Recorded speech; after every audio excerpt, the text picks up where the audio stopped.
Bien, ¿dónde estamos parados en este momento? En este momento estamos parados en el análisis de uno de los sistemas que me permite a mí la captura y la movilización del oxígeno. Es decir, yo tengo en este momento un sistema, ¿no?, que es el sistema respiratorio, que se ha especializado en la captación de oxígeno desde el aire atmosférico y también, como es muy eficiente en el transporte de gases, no solamente tiene una función nutricia, ¿cierto?, de incorporar oxígeno, sino también que es adecuado para ¿qué otra cosa? ¿Qué? Lo dije muy entreverado. El pulmón me sirve para obtener oxígeno. ¿Y para qué más? Muy bien, ahí lo dije entreverado. Digo que es un sistema adecuado para la transferencia de gases, y como el dióxido de carbono también es un gas, pero es un producto de desecho, va a ser también el lugar apropiado para que se elimine. Entonces, por un lado, tenemos ciertas características parecidas al análisis que hicimos del sistema cardiovascular, en cuanto a que el sistema cardiovascular y el sistema respiratorio son una red de vasos o de conductos de diámetro variable donde se moviliza un fluido por acción de un trabajo muscular o de una bomba mecánica. Tienen este paralelismo. ¿Cuál es la ciencia que a mí me asiste en el estudio de todo proceso que implica que un fluido se mueva por conductos de diámetro variable por acción de una bomba? La hidrodinámica, la física. Entonces ese es el gran problema a veces de cómo interpretamos este sistema. Bueno, pues todos los procesos que ocurren tienen que ver con procesos físicos, en donde, bueno, vemos estos fluidos circular a través de esta red de tubos. Hay algunas diferencias en cuanto a este paralelismo que yo estoy haciendo. En principio, que el sistema cardiovascular es un sistema unidireccional, es decir, la sangre circula siempre en una sola dirección, y eso lo hace diferente al sistema respiratorio, que es un sistema bidireccional. El volumen de aire entra y sale por el mismo lugar, entonces hay momentos de inspiración y momentos de expiración donde ese aire debe salir recorriendo el mismo camino que usó para entrar, cosa que no pasa en la sangre. ¿Sí? La segunda diferencia importante es un bidireccional. El aire entra y sale por el mismo lugar. Y el circulatorio es unidireccional. Siempre tiene la misma dirección. Es doble, por eso la sangre, bueno, va circulando por distintos lugares, pero el sistema circulatorio es un sistema cerrado y el sistema respiratorio es un sistema abierto, ¿no?, conectado con el exterior. La segunda diferencia que quiero hacer notar es la característica de los fluidos a los que nos hacemos referencia. Por un lado tenemos la sangre, que es un líquido, y por otro lado tenemos el aire, que es una mezcla de gases. Y eso es muy importante para analizar las características. ¿Por qué? Porque yo tengo que tomar un elemento del aire, en estado gaseoso, y hacerlo soluble en un líquido que es el plasma, que está en ese estado líquido. Y no todos los gases muestran la misma solubilidad en líquidos. Entonces, por ejemplo, tenemos el caso del dióxido de carbono, que es 40 veces más soluble que el oxígeno en líquidos. Por lo tanto, el dióxido de carbono puede viajar a través del plasma sanguíneo por tres caminos distintos, o utilizando tres formas distintas. Disuelto directamente en el plasma, circula cerca del 30% del dióxido de carbono. 30% viaja unido a la hemoglobina dentro de los glóbulos rojos, como carboxihemoglobina. Y otro 30% viaja, pero como enmascarado, como disfrazado de ácido carbónico. Entonces, estas tres formas distintas me dan cierta capacidad de mover estas moléculas con mucha eficiencia. En cambio, el oxígeno es muy poco soluble en líquidos. muestra muy estable, es una molécula extremadamente pequeña, es muy estable y no se solubiliza fácilmente, porque si bien el oxígeno es bastante polar, la simetría de la molécula del oxígeno, el oxígeno molecular tiene 2 átomos de oxígeno, es bastante estable, su núcleo electrónica es bastante simétrica, por lo tanto solubilizarlo en agua, que es una molécula muy polar, no es tan fácil, no parece ser tan fácil. ¿Cuáles eran las 3? La que viaja como ácido carbónico. Como ácido carbónico, disuelto en el plasma y en los glóbulos rojos asociado a la hemoglobina como carboxiemoglobina. Son distintos los porcentajes, pero si ustedes se acuerdan, 30, 30 y 30, 33, que suman 100, más o menos son parejos, un tercio, ¿se entiende? En cambio el oxígeno es muy poco soluble en el plasma. Solo el 2 al 3% del oxígeno viaja disuelto en el plasma. Entonces, ¿cómo hacemos para que yo pueda abastecerme de las necesidades metabólicas altas que tiene un organismo aeróbico como nosotros para abastecerse de ese oxígeno? A través de la hemoglobina. La hemoglobina es una molécula crucial en los procesos metabólicos oxidativos porque es la que permite que se transporte la cantidad importante de oxígeno que todas nuestras células necesitan para poder funcionar. La hemoglobina es una molécula muy compleja, tiene una estructura cuaternaria que está formada por 4 anillos pirrólicos, son como globinas, por eso se llama globina, es como una proteína globular, toda enroscada, y esos 4 anillos pirrólicos están como enlazados, como si fuera que yo tuviera 4 globos agarraditos de 4 hilitos, y que yo les pongo como un anillito, ¿sí? Para tenerlos todos juntos, ¿se lo imaginan? Y ese anillito es un átomo de hierro. El hierro, ustedes saben, es un metal y los metales tienen la característica de pasar o alternar sus estados iónicos. ¿Se acuerdan que tienen más de un número de oxidación?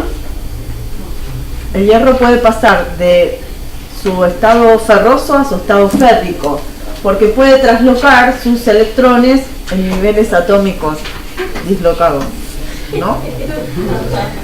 Perdón. Como que los electrones en los metales pueden pasar de orbitales, saltar. Entonces a veces vieron que el número, digamos, de oxidación son los electrones que tienen de la parte más externa, ¿no? ¿Se acuerdan de eso? Entonces a veces se comporta como +2 y a veces se comporta como +3. Entonces eso hace que, ¿por qué puede hacer eso? Porque perdió electrones, no, sino porque algunos electrones pueden como pasarse a un nivel más interno. Entonces se muestran. Y esto hace que sean muy reactivos. Por eso las cosas de hierro se oxidan en el ambiente, porque son muy reactivos cuando están en presencia de oxígeno, por estas características de pasar de esos estados. Si yo corto una manzana, al ratito se ve marrón, ¿no? Y eso es debido a que tiene mucho contenido de hierro y que se oxida en contacto con el aire muy rápidamente. Ese color marrón es el componente del óxido ferroso que se formó con el oxígeno. ¿Se entienden? Se formó un compuesto nuevo, reaccionó y por eso se ve ese color. Se ve como marrón, rojizo, igual que el óxido, que también es por el alto contenido de hierro que tienen los metales, que se oxidan con el aire, sobre todo en Mar del Plata, donde hay muchísima humedad. Yo en mi primer auto con un 147, el agujero más chiquito, me sacaba las patas con parecía la piedra. Claro, hay que tener un Fiat en Mar del Plata. ¿Está poquito? ¿No? No saben. Bueno, ¿por qué el hierro tiene mucha afinidad por el oxígeno? Esto en la naturaleza es tenido en cuenta, entonces en la hemoglobina el arito que une a esos 4 globitos es hierro. Por eso es roja. Porque tiene hierro. Y Iba a eso, toda mi explicación de la manzanita, del hierrocito, cosito. Es roja la sangre por su alto contenido de hemoglobina y por su alto contenido de hierro. Si yo no tengo hierro, me falta el arito que une y la hemoglobina no funciona correctamente, y eso se llama anemia nutricional, porque es debido a la falta de hierro que nosotros incorporamos con la dieta, ¿sí? Hay otros tipos de anemia donde lo que se altera es la conformación de la hemoglobina. La hemoglobina está alterada. Eso es una patología que puede ser hereditaria o alguna cuestión degenerativa, alguna enfermedad de las células sanguíneas, que puede ser algún tipo de leucemia y demás. Y hay otra que es que el glóbulo rojo sea deforme. Eso es una enfermedad congénita, ¿sí? Que también puede ser bastante grave. Cuando el glóbulo rojo no tiene la forma adecuada. El glóbulo rojo, para funcionar bien, tiene que ser como un disco biconvexo, y esa es la forma más así pipí pupú para que funcione, aparte de lo que tenga dentro. Bien, cada molécula de hemoglobina es capaz de enlazar 4 átomos, 4 moléculas de oxígeno. Este enlace no es un verdadero enlace molecular, no es un enlace covalente. Ayer explicaba esto y les quiero marcar la misma apreciación. La característica más destacada de esta molécula, lo que la hace única, es más, casi en la naturaleza se replica la hemoglobina, el gen de la hemoglobina es un gen muy antiguo, porque es tan eficiente que compartimos la molécula de hemoglobina como transportador de oxígeno gran número de grupos de organismos vivos distintos, con distintos orígenes o muy lejanos. ¿Sí? Hay invertebrados que tienen hemoglobina, y si no tienen hemoglobina tienen hemocianina, que en vez de usar hierro usa cobre, y por eso muchos moluscos, por ejemplo, tienen sangre azul o de un color distinto al rojo, ¿sí? Porque fijan con otro elemento metálico, generalmente es cobre. Pero si no, la hemoglobina parece ser un gen que permaneció muy eficiente, y lo compartimos con un montón de otros organismos. La hemoglobina, les decía, tiene una característica muy particular, que es que su posibilidad de enlace o su afinidad por el oxígeno se altera de acuerdo al lugar en donde esté. Es decir, la ventaja que tiene esta molécula es que tiene mucha afinidad por el oxígeno, a veces muestra pérdida de esa afinidad. Entonces tiene la maravillosa cualidad de tomar oxígeno, pero también soltarlo. Y si lo que se estableciera fuera un enlace químico, así posta, se uniría y no se soltaría más, porque la idea de un enlace es justamente que se estabilice la molécula y que permanezca así, salvo que venga alguien y la rompa, como por ejemplo una enzima. Pero eso ya implicaría un costo energético extra que a nosotros no nos conviene, que esto nos cueste todavía más. Entonces la hemoglobina tiene esta gran capacidad, toma oxígeno y es afín al oxígeno, pero a veces lo suelta, y si no lo soltara estaríamos en graves problemas. ¿Lo suelta quién? ¿La célula que no necesita? Siempre va a mostrar esta característica. Bueno, el tema es cómo es ese ambiente en el cual ella altera su característica. Bueno, el ambiente tiene que ofrecer para que ella acepte exactamente, y tiene que ofrecer distinta presión parcial de oxígeno. O sea, el comportamiento de la hemoglobina se altera con la presión parcial de oxígeno que se muestra en ese espacio. Entonces vamos a suponer una hemoglobina que viaja por el torrente sanguíneo. Entonces viaja, a veces está acá en un alvéolo, ¿no? Y a veces está acá en una fibra muscular. ¿Está bien? Yo soy la misma hemoglobina. Entonces tengo acá, luego voy por acá, y acá hay mucho oxígeno, la presión parcial de oxígeno.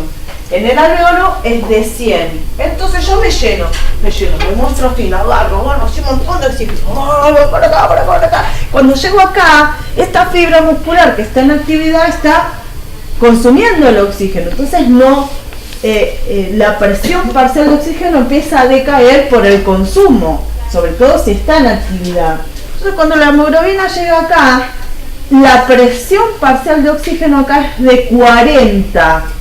Es mucho menor.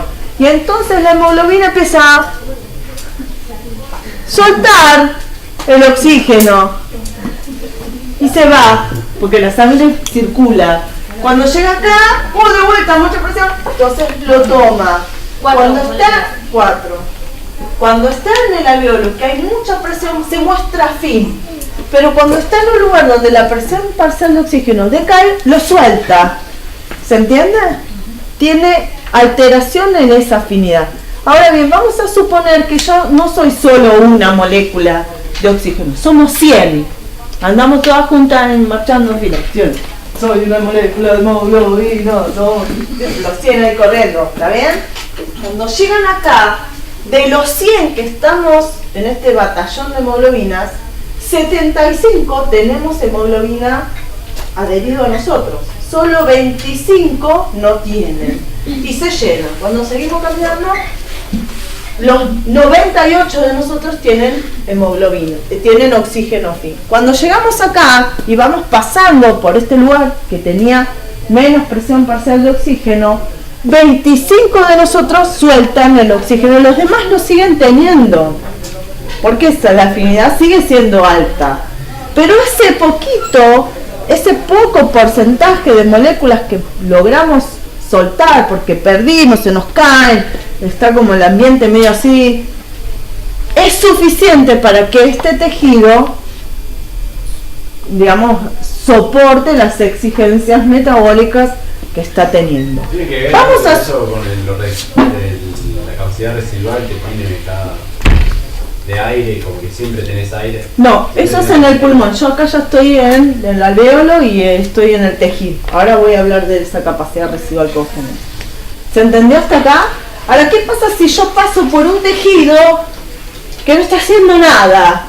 Y si tiene la presión normal no va a pasar nada. Entonces, si un tejido está así, re pancho, no me molesten, no estoy haciendo nada. La presión parcial de oxígeno en este tejido que no está en gran actividad puede ser de 95.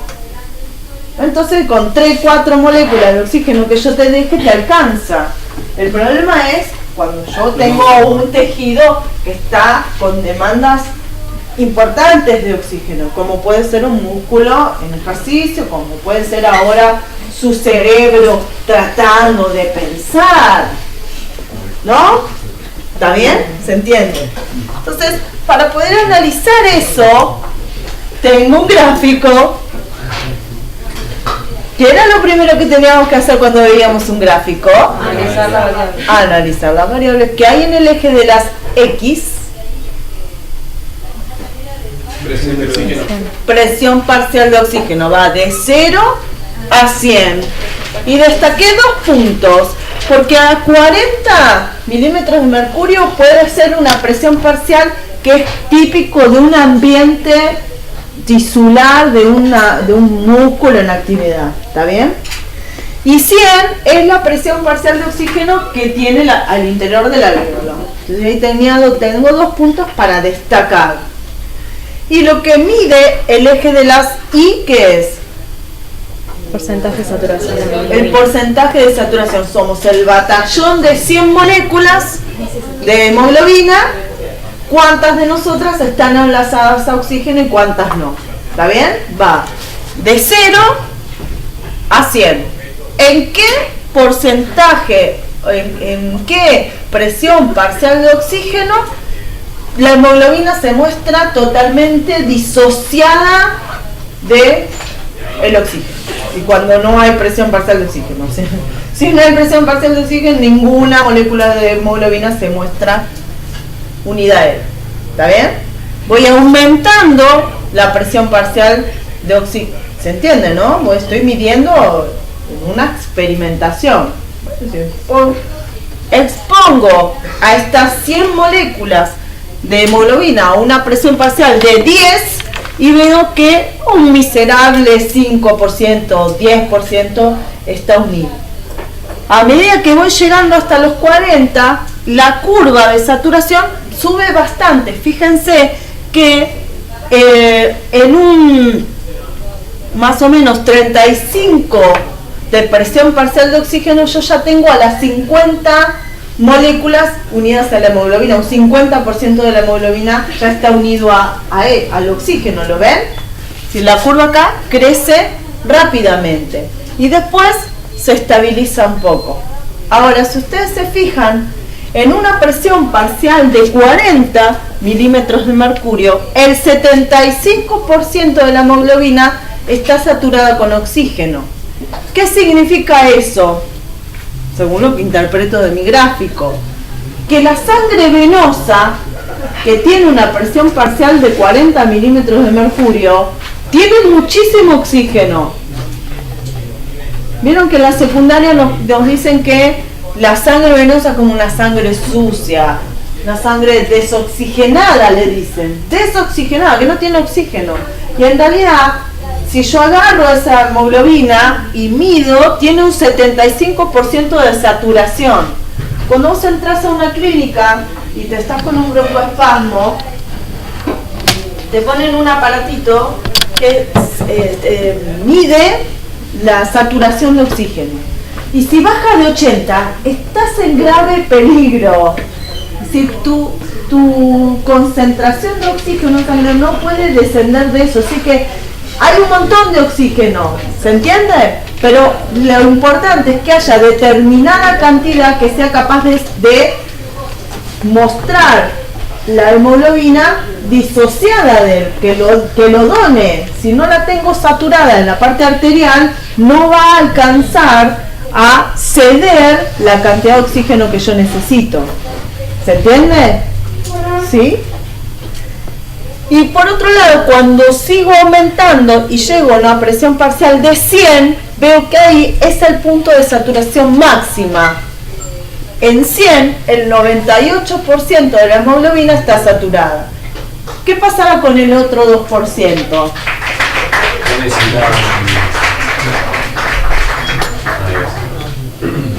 Diga, no importa.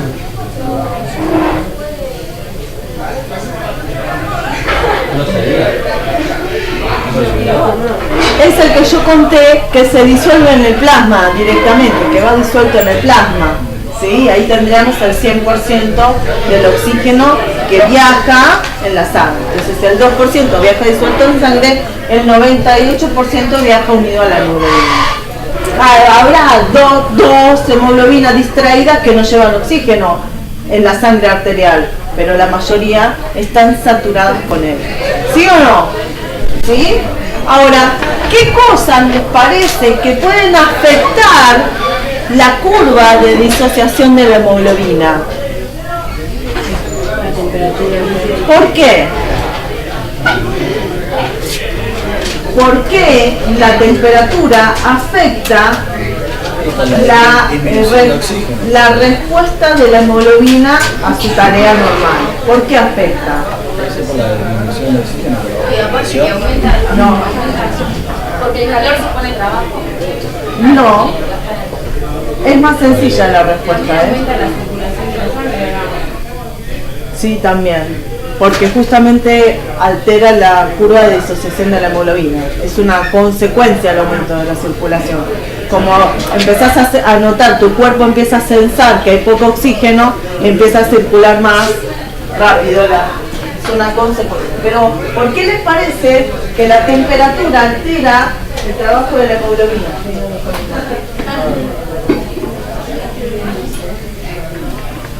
¿Paso de lo malo? ¿Nadie? ¿Se lo bueno o lo malo? Y la verdad que era dulce. Y la verdad que era dulce. Yo con los gusanos a la salida. Fíjense. Bueno, tiranos una pista. ¿Cómo? Repita. Aumenta el trabajo de ¿Por qué aumentaba el trabajo de las enzimas en la punta de la temperatura? Sí, porque Eso que acabas de decir sería la respuesta que yo quiero, daría explicación a eso y a esto. hay que eliminar el... Pero la hemoglobina no es una enzima. Pero la enzima y la hemoglobina, ¿qué son? Proteínas. Y como ya dimos varias veces explicaciones, los cambios de la temperatura alteran la conformación de las proteínas y alteran su función, cualquiera esta sea. Va a alterar a un transportador, va a alterar a una enzima en su funcionamiento y va a alterar a la hemoglobina. Los cambios en la temperatura alteran la curva de disociación, lo vuelven más lábil y por lo tanto no es tan eficiente y suelta el oxígeno y no lo puede retener tan eficientemente. Por eso, como consecuencia de su alteración en la disociación, la curva se mueve hacia acá,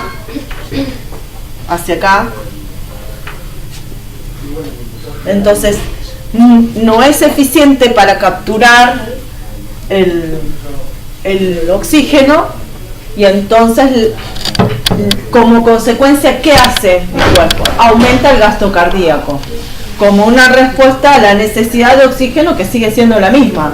Entonces, si yo tengo sangre que transporta menos oxígeno, la hago circular más rápido, más veces, y aumento el gasto cardíaco. ¿Sí? Entonces eso puede ser una persona que se está ahogando, se está asfixiando y el corazón empieza a latir más rápido, aumenta la frecuencia respiratoria y cardíaca para poder compensar esa falta de oxígeno que está testeando su cerebro a nivel de sus receptores quimiosmóticos. ¿Se entendió? ¿Qué otra cosa altera a la hemoglobina? El pH. El pH. ¿Por qué?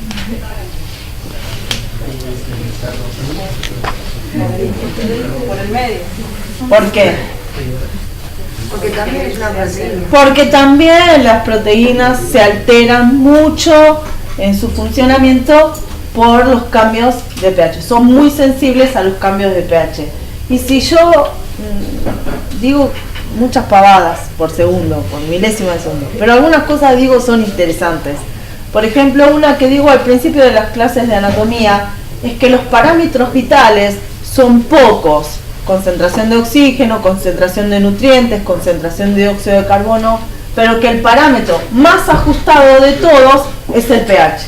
Y justamente el pH en sangre es el más acotado. Va de 6,8 a 7,4. Escuchen, 6,8, 7,4, 7,45. Si te pasás para los dos lados estás muerto. Es nada, del rango de milésimas, ¿me entienden? Es re cortito el juego que tenés. Si no compensas el pH sanguíneo, te morís.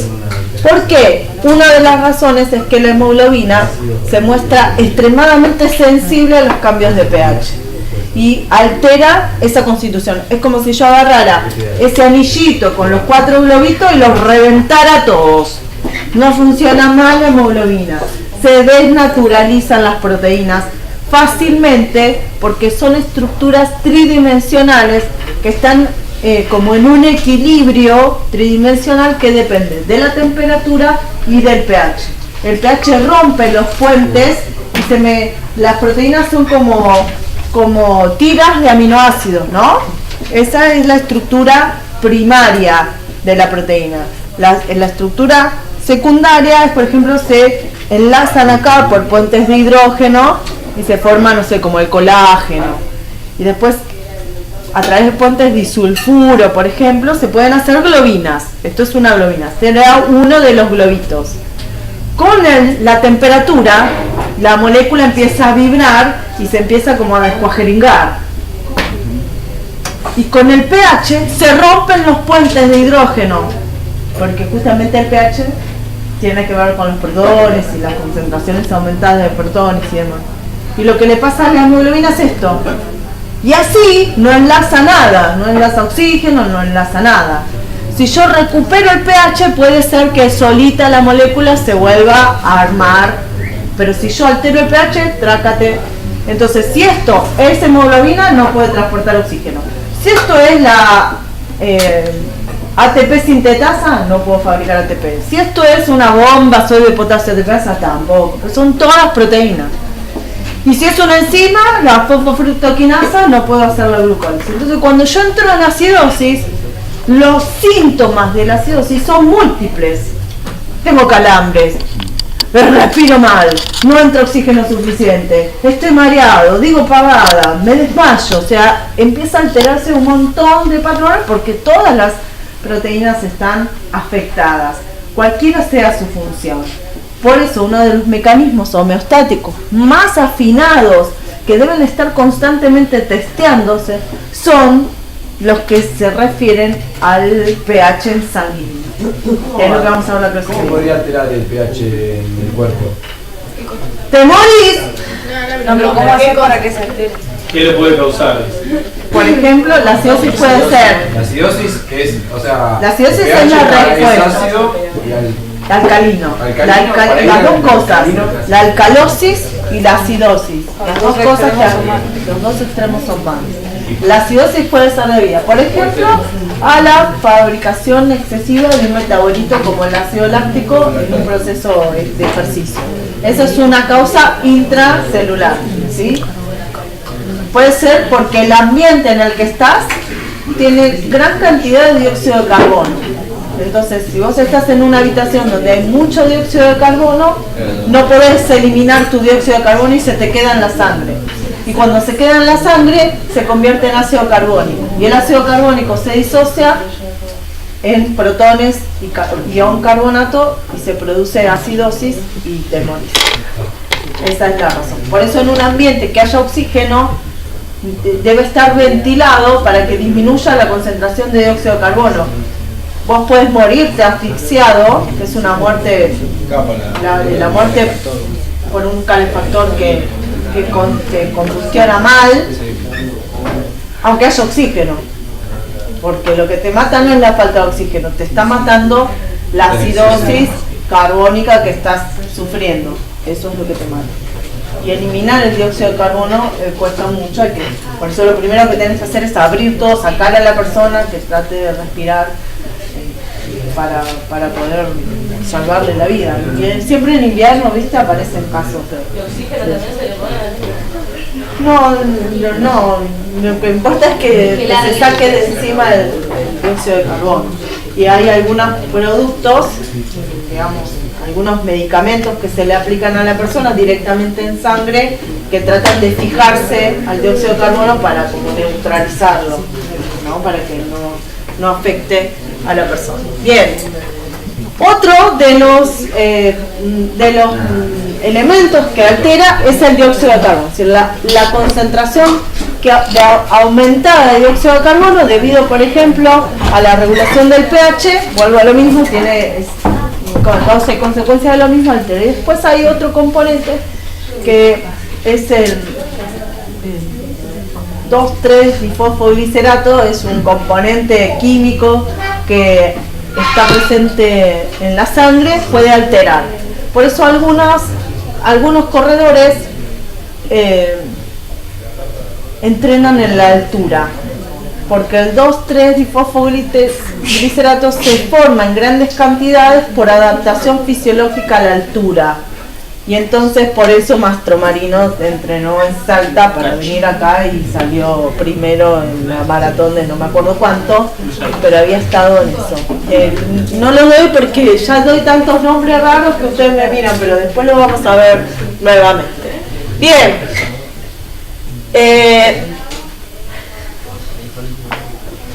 ¿Se entendió?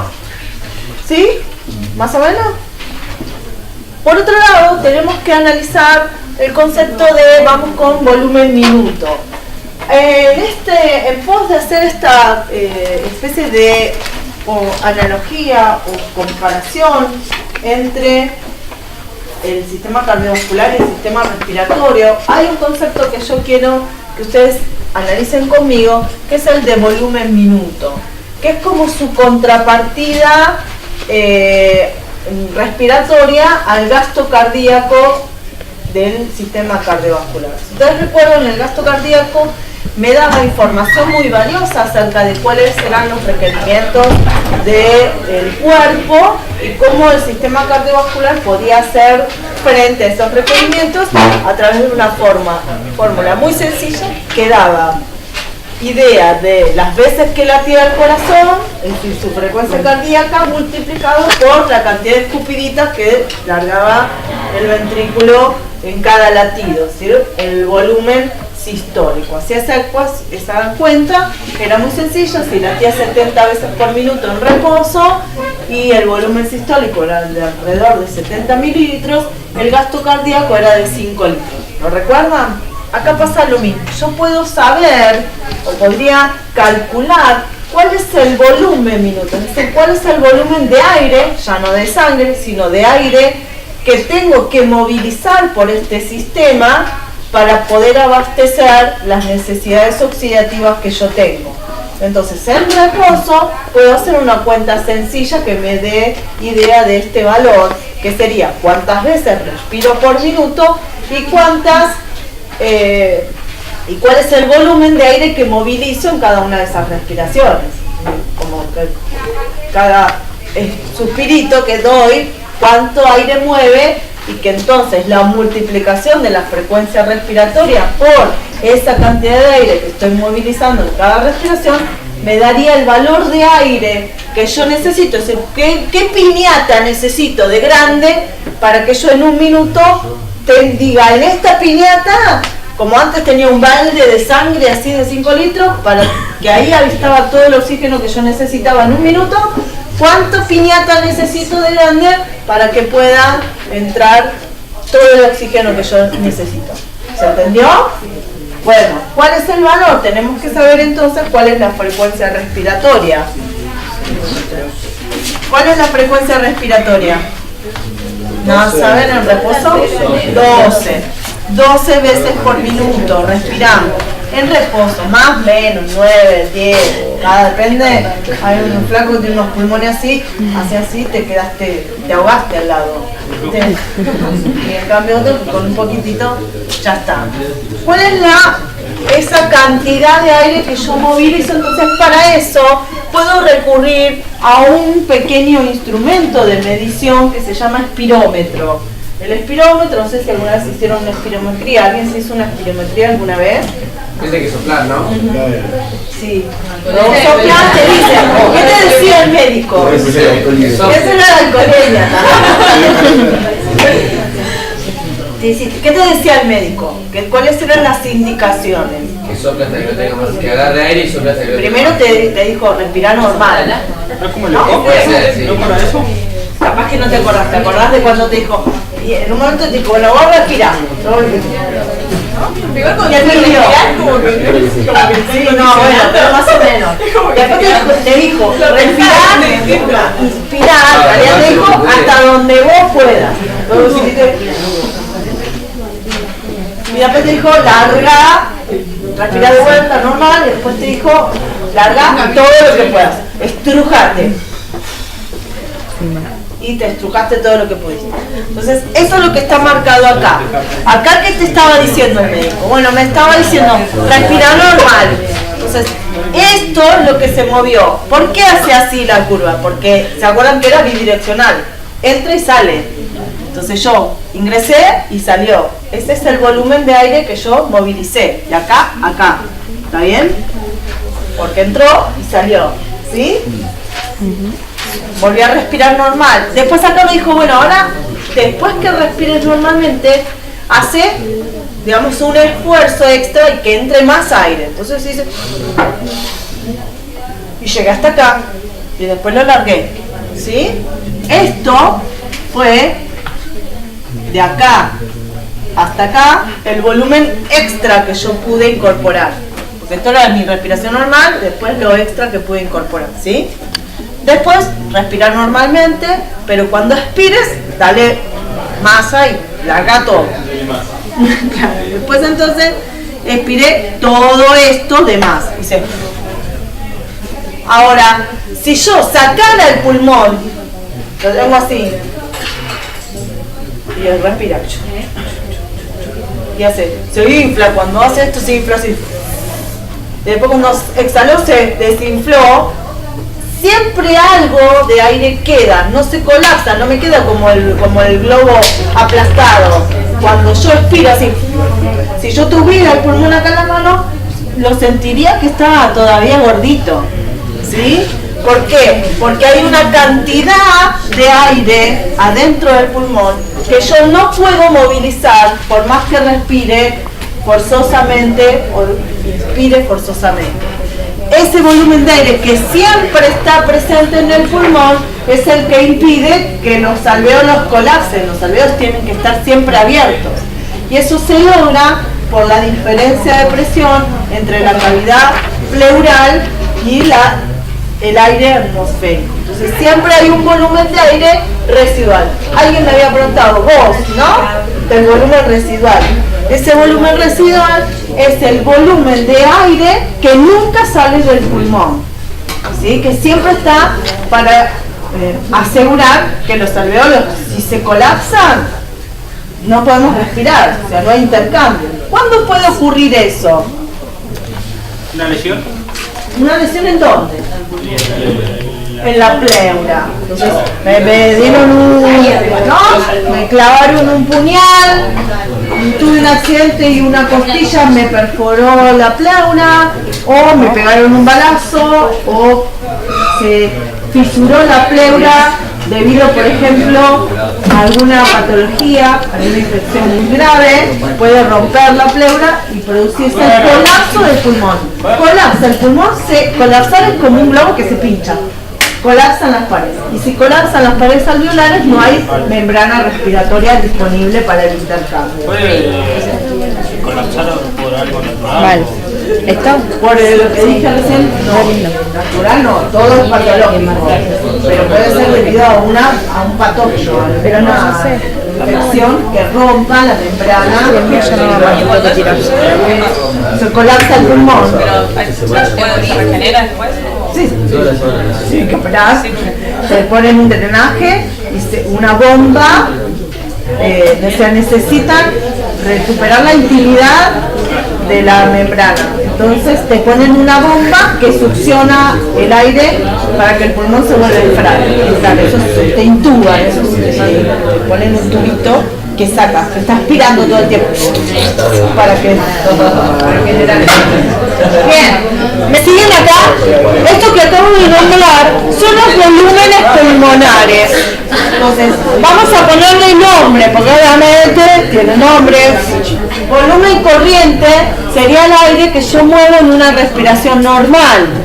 Volumen de reserva inspiratorio es el volumen extra que yo puedo inspirar además del volumen corriente, ¿sí? ¿Cómo se llama ese? Volumen de reserva inspiratorio. Y el volumen expiratorio es eso que yo puedo sacar de más, ¿está bien? Y el volumen residual es el que no puedo movilizar. Acá están los valores. ¿Cuál es el que expiras? Que expirar, volumen expiratorio. Bien, ahora volvamos acá. Ya dijimos entonces que en estado de reposo 12 veces respiro por minuto por 500 mililitros, que sería, ahora ya sabemos,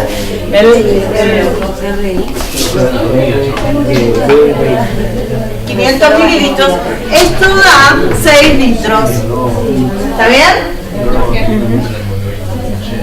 ¿Cómo? 12 por 500 es 6 litros, créeme. 500 mililitros. ¿Sí? Fíjense que vuelve a ser la capacidad vital, o sea, si yo me voy de acá a acá, son también 6 litros. La cantidad de aire que hay en sus pulmones es de 6 litros. Movilizamos, digamos, como que intercambiamos 500 mililitros cada vez que respiramos, pero el aire es una mezcla de gases, las moléculas se van renovando, ¿no? Pero adentro de mis pulmones tengo 6 litros de aire, y 6 litros de aire es lo que movilizo constantemente en un minuto. Pasa lo mismo que con el gasto cardíaco. Pero hay una diferencia.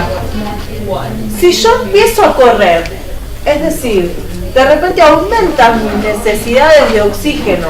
Por ejemplo, porque enfrento un ejercicio. Miren, yo puedo estar moviendo 500 mililitros, es como una botellita, como esta. ¿Sí? Dice así y llené la botellita. Ahora, yo puedo hacer esto. Y ahí me fumé una coca de 3 litros. ¿Se entiende? A ver, yo puedo alterar con poco esfuerzo el volumen que ingreso a mis pulmones. Eso multiplica exponencialmente el valor del volumen minuto. Si yo puedo pasar de tener un volumen minuto de 6 litros a con nada, haciendo un poquito más y aumentando un poquito mi frecuencia, llevar este valor a los 20 litros. Y puedo, con un esfuerzo un poquito mayor, llevar esto a los 40 litros sin ningún problema. Un ciclista, así, atleta, elite, puede tener un volumen minuto de 220 litros. Se te fumó la habitación entera en un rato. ¿Eso qué significa? ¿Qué consecuencia tiene? ¿Y que tenés más ¿Qué consecuencia tiene que yo tenga esta amplitud de disponibilidad de aire? Yo puedo ir de los 6 litros a los 80 litros con nada de esfuerzo. O sea, ¿ustedes se cansan respirando? Van corriendo, notan que su frecuencia respiratoria aumenta, notan que cada inspiración moviliza mucho más aire. ¿Lo notan o no? ¿Les cuesta eso? No, la verdad que es bastante sencillo hacerlo. ¿Qué consecuencia tiene? Que yo pueda variar tanto los litros de aire que yo movilizo. Que este área no es una limitación en el ejercicio. Este área en una persona sin ninguna patología de base, con un pulmón sano, no muestra limitaciones en cuanto a la disponibilidad de oxígeno que es capaz de movilizar en sus pulmones.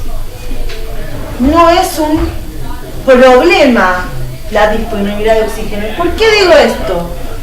Porque si ustedes analizan todo lo que estamos hablando, de las particularidades de la hemoglobina, de la disponibilidad de aire que posee ese oxígeno que yo quiero capturar, no puedo entender cómo todavía consideran que pueden existir en algún individuo que esté haciendo ejercicio fluctuaciones en la concentración de oxígeno. Cuando yo pregunto en los parciales, me pasa en los finales también, todavía, ¿cuál es la razón metabólica por la que la vía láctica se activa? Piénsenlo sin contestarme, piensen, ¿cuál creen ustedes que es la razón metabólica por la que alguien activa su vida, su vía láctica? Respóndanse primero si lo que creen, que el corazoncito les manda así la respuesta primero. Muchos me responden que es porque hay poco oxígeno. No era la intensidad. Es la intensidad, esa es la respuesta correcta. Pero digo que me sigue pasando que al preguntar esta cuestión, porque estoy hablando de metabolismo, me siguen respondiendo que es porque no hay oxígeno o porque hay poco oxígeno. Porque no hay oxígeno, me responden. Y eso, a la luz de lo que estamos viendo acá, no puede pasar en una persona que no tiene patologías, está claro. ¿Se entiende? Nunca esa puede ser la razón, porque hay muchísimo oxígeno. Hay oxígeno en la sangre venosa, hay oxígeno al hígado de la hemoglobina, hay oxígeno en la célula, hay cantidad de oxígeno que está siendo utilizado como último sector de electrones, porque si no hay oxígeno, te morís. No es esa la razón por la que habilitamos la vía láctica. La razón por la que se habilita la vía láctica es la que dijeron ellos dos, repetido, la intensidad del ejercicio. Esa es la razón metabólica. Yo aumenté en la intensidad del ejercicio. Por lo tanto, ¿qué aumentó? Mis demandas de qué? De ATP. Por lo tanto, lo que me está dando la mitocondria no me alcanza. Pero eso no significa de ninguna manera que no hay oxígeno, que la mitocondria me está dando ATP. Pero no me alcanza, porque yo tengo todas las cabezas de la miosina diciendo, dame ATP. No tengo más que a este ritmo yo te puedo dar esta cantidad de ATP. ¿Querés más ATP? Salirlo a buscar por otro lado. Y como yo tengo una vía glucolítica que está en el citoplasma y por lo tanto tiene toda la amplitud del mundo para funcionar, pero necesita algo. ¿Qué necesita la vía glucolítica para darme ATP? No. ¿Qué necesitaba? Nada oxidado, que la mitocondria no me da las cantidades que yo necesito, y entonces transformo el ácido pirúvico en ácido láctico para recuperar el nado oxidado y seguir apostando a la formación de ATP a partir de la glucólisis. Y entonces, como resultado, tengo mucha más cantidad de ácido láctico que antes, lo cual no altera el pH, por eso no puedo sostener esa intensidad mucho tiempo. Yo puedo correr horas sin ningún problema, pero no puedo correr como corre Usain Bolt 100 metros los 42 kilómetros, porque no puedo, porque el problema metabólico que me generó ese aumento de la intensidad tiene sus consecuencias. Ahora, de ninguna manera tiene relación con fluctuaciones en las concentraciones intracelulares de oxígeno. No hay problemas con el oxígeno en una persona que no tenga patologías. Está claro esto, ¿no? ¿Se entendió? Ahora, ¿por qué ustedes sostienen y transfieren este error constantemente a lo largo de su carrera? No es culpa de ustedes, es algo heredado. Primero porque la terminología no ayuda. El sistema se llama anaeróbico y eso obviamente de forma casi lógica uno supone que no hay oxígeno. Por eso yo explicaba que el proceso anaeróbico tiene que ver con que la vía metabólica en donde está ocurriendo no usa como protagonista el oxígeno, pero eso no significa que en el ambiente no haya oxígeno. Y entonces me resulta muy lógico que un alumno que escucha a un profesor que se lo explica con esta precariedad en sus conceptos, entienda, deduzca, porque son todos inteligentes, de que si está siendo anaeróbico es que el oxígeno no está presente y saque eso como conclusión. También hay como una especie de imaginario, ¿no?, colectivo dentro de los profesores de educación física, en donde esto me lo dice mi entrenador, mi profe, los profes acá en el instituto, y se sigue como perpetuando esa idea, porque aparte funciona. ¿Vieron como tipo la fábula? Que tiene un origen así cierto, pero que después se distorsiona y la gente lo empieza a entender. Pero si uno dice, bueno, a ver, ¿por dónde nació esto? Sí, nace que el concepto de anaeróbico es confuso, tiene un porqué, pero lo que no hay que hacer es perpetuarlo y tratar de concebirlo. Está bien, yo entreno, vamos a entrenar hoy anaeróbico, vamos a entrenar aeróbico, pero yo tengo que tener en claro el proceso fisiológico real y el ambiente en el que ocurre. Otro de los errores que surge, yo tengo que hacer un trabajo de investigación con esto, problemas en ideas previas en educación física. Otra de las cuestiones que me parece a mí que también tienen que ver con la enseñanza, o sea, no es culpa de ustedes, ¿se entiende, no? Pero si yo los ayudo a razonar o colaboro con que estas cosas enseguida lo pueden ver, que es la cuestión de la linealidad. Pareciera ser que como yo analizo las áreas metabólicas o las áreas funcionales por separado, hoy vamos a trabajar ATPPC, hoy vamos a trabajar láctico, vamos a trabajar aeróbico, pareciera que en las células, para ustedes, las vías metabólicas se activan de forma seriada, o sea, primero ATP, se cierra ATP, se abre láctico, se cierra láctico, se abre aeróbico. Como si mientras una estuviera funcionando, las otras dos no hacen nada.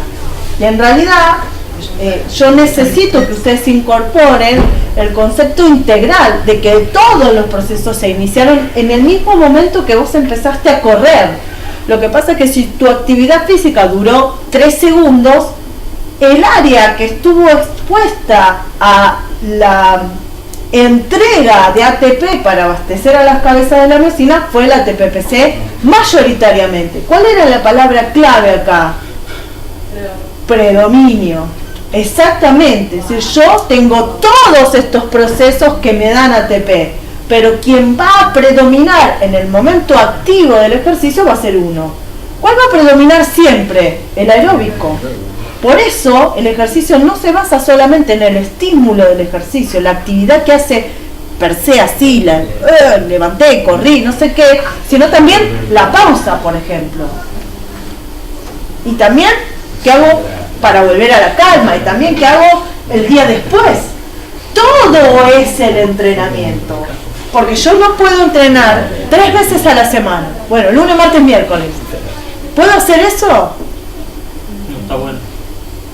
No está bueno, depende de qué haga, pero no está bueno. ¿Por qué? Porque el día de descanso es importante para la recuperación de la fibra muscular y demás. Es parte del entrenamiento. 3 días, 4 no. Mira el Pepe, ¿no? Vieron la curva, bueno, después lo analizamos. ¿Se entendió? ¿Sí? ¿Se entendió? ¿Sí? ¿Les cambió la cabeza un poco? ¡Un poco! Sería muy bueno que leyeran. El jueves que viene entonces repasamos potencial de acción, contracción muscular. Por favor traten de hacer los trabajos prácticos, así van surgiendo alguna duda y la clase no se hace tan monótona. Yo le pongo onda, pero la verdad que